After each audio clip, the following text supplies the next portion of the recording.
In its report on World Trade Center 7, which came out in May of 2002, FEMA documents in Appendix C steel that has been melted and even partially evaporated, resembling Swiss cheese.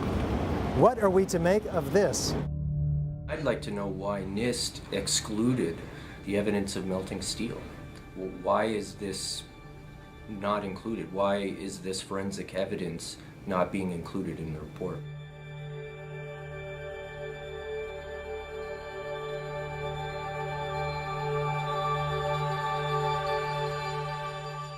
First of all, let's go back to your basic premise that there was a pool of molten steel. I know of absolutely nobody, no eyewitness who said so, nobody who's produced it. You'd get down below and you'd see molten steel running down the channel rails. Like you're in a foundry. Yeah, like lava. Like it was Like lava from lava. a volcano. Actually melted beams where it was molten steel that was being dug out. Underground, it was still so hot that molten metal dripped down the sides of a wall. It's this fused element of steel, molten steel and concrete and all of these things all fused by the heat into one single element. And they pulled off a big block of concrete, and there was like a little river of steel flowing.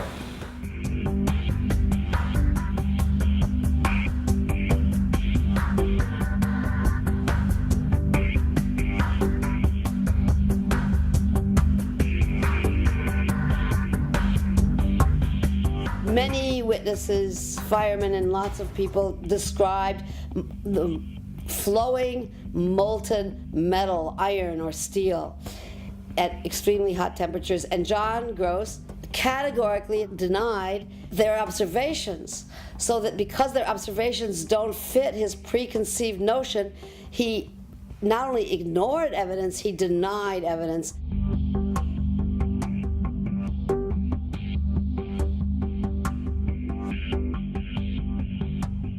In an office fire, you cannot generate enough heat to melt steel. And yet we have evidence of molten iron in the microspheres, in the rubble pile, and the metal pouring out of the side of the tower. So what is this molten metal?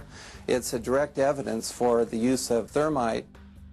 An incendiary used by the military, thermite is a compound of iron oxide and aluminum, which when ignited sustains an extreme heat reaction, creating molten iron.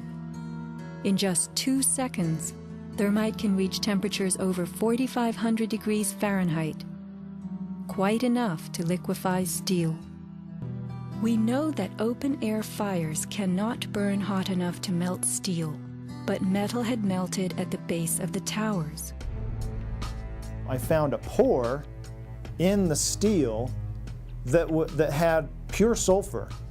There's a government theory that calcium sulfate from gypsum boards was the source of sulfur, and that's wrong. Calcium sulfate cannot undergo any kind of a chemical reaction that produces the element sulfur, and we're not dealing with any kind of compound of sulfur. When we're talking about sulfidation, we're dealing with the element sulfur.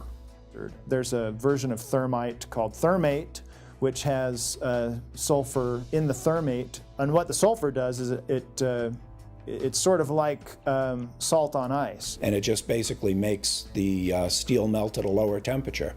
And if you do a search on Google for thermite and building demolition, you can find devices that have been fabricated and invented that use thermite for building demolitions. In the case of thermite cutting charges, you would have heard far less noise, since they are worked by thermal heating, melting of the steel, rather than an explosive cutting as in RDX charges. Overflights had detected with infrared camera 1,400 degree Fahrenheit hotspots on the surface of ground zero. And that being there for a week indicates that there was something very hot going on below the surface. So thermite would also explain potentially the fact that the fires could not be put out at ground zero. The fires lasted for quite a while, but most importantly, they were deep within the pile, where people would expect that the environment was oxygen starved.